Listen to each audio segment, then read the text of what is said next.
quick start build guide for Deathblade. Specifically, we'll start off with Surge. So here are the builds for Surge, one without Axel and one with Axel. So more damage or more mobility. The stats you want, spec and crit, spec and crit. Whether you're doing remaining energy or Surge, spec and crit. So spec on every single accessory, and then on your necklace, spec and crit. To start off with in T1, T2, let's say you have, let's say you're in T1, yeah? You've got your purple accessories from the Vern Abyss dungeon. That's all the stats you can muster. You got Surge and anything, any combat engraving. You can do anything. Adrenaline level 1 or ambush or could be anything. Supercharge, whatever you can get. It doesn't matter. Just get Surge, okay? You want the functionality of Surge itself. It's really important to get that. So let's just assume that we got this. That's all you need. And I'll show you how to do the rotation. So the first step is be the lengthiest step. You have to build up 3 orbs. And I actually recommend using an ulti off the bat like this, just to get your gauge up really fast.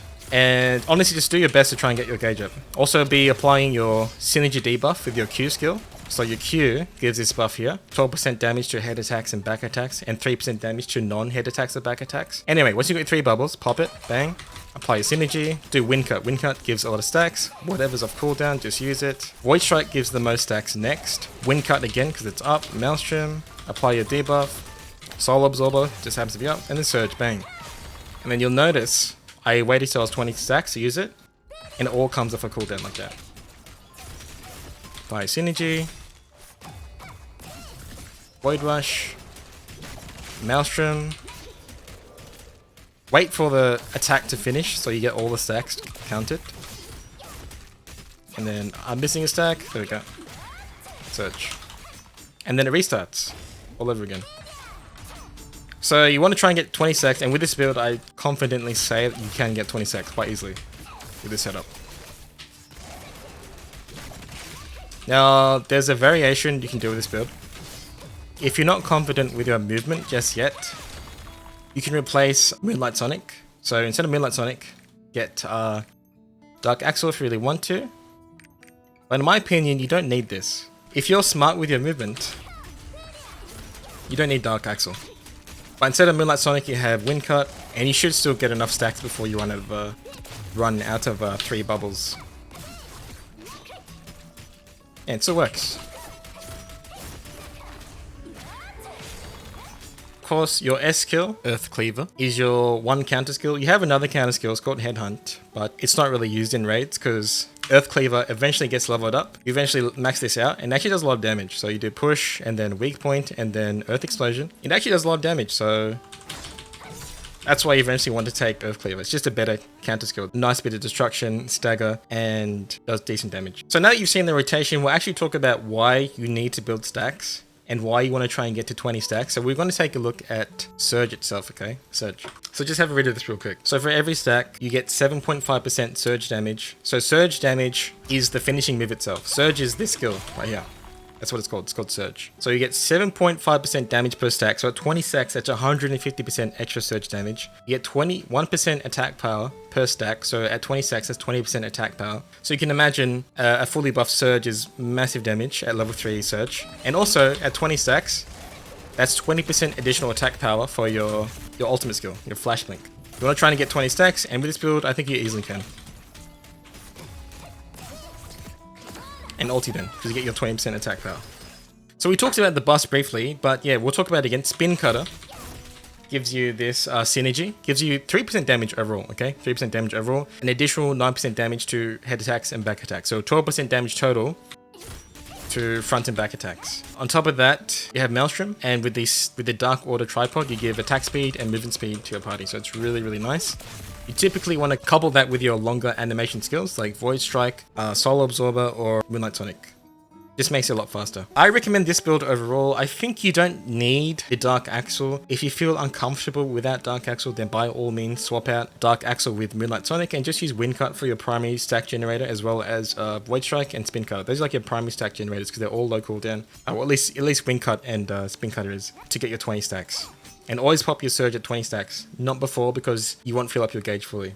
Okay, for the runes, I want to put Wealth on Void Strike, because Void Strike gives you the most specialty meter gain. This only matters if you don't get 20 stacks or when you're building your initial gauge. You know, when you go into a Guardian raid or an Abyss raid and you got no gauge, you have to build it up initially, right?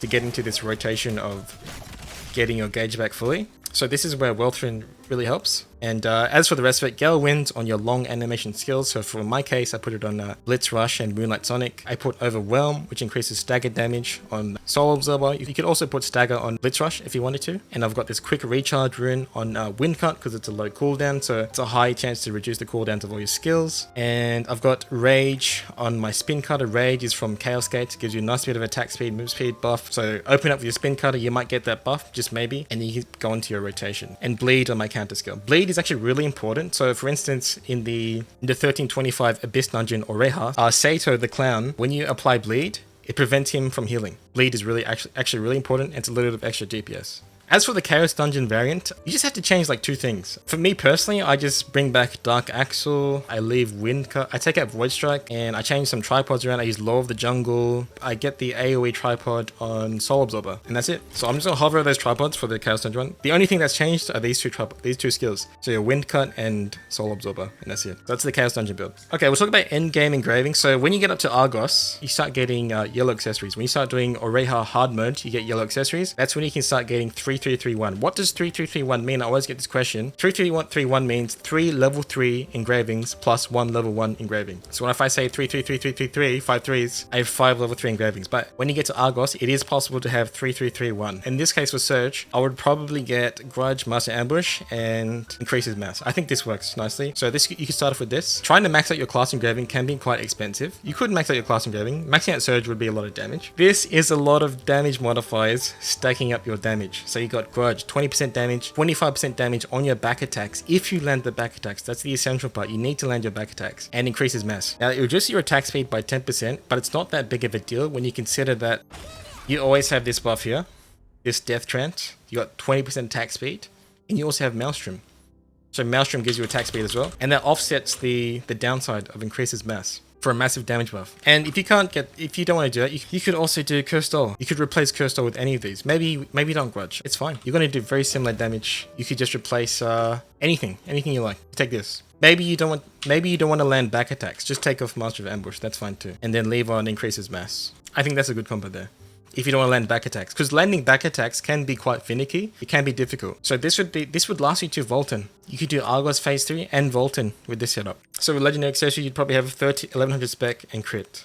Okay. So those are end game engravings. This would be Argos Phase 3 and Volton. So Argos coming next month, Volton in April-ish, I think. Okay, so we'll talk about remaining energy now. And here's the build for remaining energy. Just pause if you need to build. And before we go into that, we actually never talked about the identity, but I think it's a good time to talk about it. First up, check her specialization. Surge skill damage, that's her finishing move, increased by 125%. So this is Surge itself, it's the Z skill. When you pop it again, that's Surge. So the more spec you have, the more damage your Surge does. Blade Art meter recovery through attacks. This is essential for remaining energy. So that basically determines how fast you build up your gauge again. You can manipulate that by having more spec. You can manipulate that by having more wealth runes. So I have wealth on Void Strike, but typically you have like 2 or 3 wealth runes on a remaining energy build. Omnium stars are super important to farm, so you can get the golden wealth rune. 40% specialty meter gain on hit. So wealth runes are really important. So I wanted to actually show you guys where you can get these wealth runes. So an easy way to check is through the codex. You search wealth rune, search wealth, okay. And you can see you get omnium stars. So you need 5 omnium stars to get the legendary wealth rune. One of them is from maxing out rapport with Nia, and I've already got that one. I'm going to link you a guide that I followed from Encran. It's a really handy guide. I recommend you try and do it. And I got the purple one from Lagoon Island. This one's purely RNG. And you get one more from Giant Hearts. Now I think it's 5 or 6 Giant Hearts. I can't remember which. And you can also get one from Tukio Island. Just this is also pure RNG. So do Tukio Island enough, you'll get this one. But these 3 alone, to be honest, the yellow one, the purple one, and the blue one, those 3 should be enough, combined with about 1300 spec, and you should be getting 3 orbs in a full rotation, or even less. So once you get 1300 spec in these 3 runes, should be enough. Should be good for remaining energy. So you can build up the gauge faster. Now this is essential. You need fast build gauging for remaining energy. And the second final thing, skill reduction cooldown. This is why Blade is so fun, in my opinion. The more spec you have, the more skill reduction you have. So something I want to demonstrate is that with a lot of spec, typically endgame blades on the Kreen server, they have about, what, 1600 spec around, let's just say 500 crit or something, just arbitrarily. But with that much spec, you get a massive cooldown reduction, see? 45% cooldown reduction. Now this is some really high stats here. This probably includes like a bracelet with a spec bracelet that you unlock at 1490. But check this out, I'm going to put all my skills on the cooldown. So I put all my skills on cooldown and check all the skills. When you pop Death Trance, it just all comes back. So that's why you don't need swiftness at all. I see some blades with swiftness, which is really perplexing when you consider what the specialization actually does. Blade's identity actually has all of the benefits of swiftness built into her identity. Cooldown reduction, the base attack speed and base movement speed buff that you get in Death Trance and remaining energy. Do not go swiftness on your blades, please, okay? That is why spec is so important. That is why wealthrunes are important, okay? Okay, so we'll go through the general rotation of a remaining energy blade, and just to show you what stats I have 1300 spec and 300 crit, and I've got supercharged 3 remaining energy 1. So I'm trying to simulate a 1370 character here with some, you know, average, slightly above average legendary accessories, yellow accessories. So let's get into it. So you want to open up your debuff, Maelstrom, Soul Absorber, Void Strike, Moonlight Sonic. Make sure you have those 3 skills paired with Maelstrom. Use Blitz Rush at the end or the start, doesn't matter. And then back again. So it's really important that you pair Maelstrom with those 3 skills I said. Soul Absorber, Void Strike, and Moonlight Sonic, which is my F, W, and A. And just leave Blitz Rush and the other 3 skills unbuffed by Maelstrom because they give the least gauge. But yeah, really essential that you buff the other skills with Maelstrom.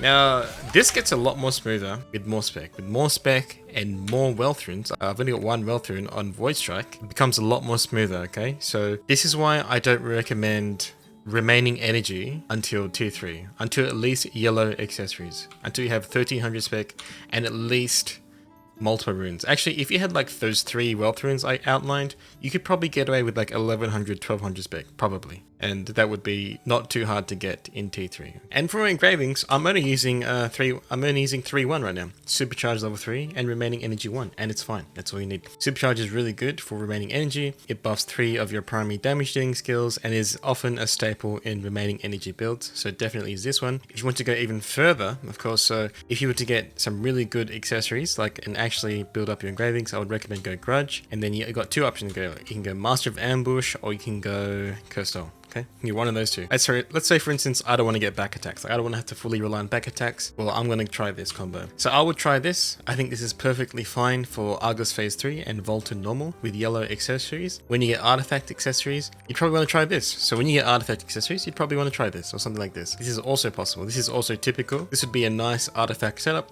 4-3-1, and then eventually a lot of people often do something like either Master of Ambush or Sharp Blunt as their 5th. If you're wondering what remaining energy actually does, well, what it does is this. So this is your identity here. So when you activate your Death Trance, movement speed increased by 10%, attack speed increased by 20%, and attack power increased by 30%. If I use my Surge skill, we get that same buff, but a little bit stronger.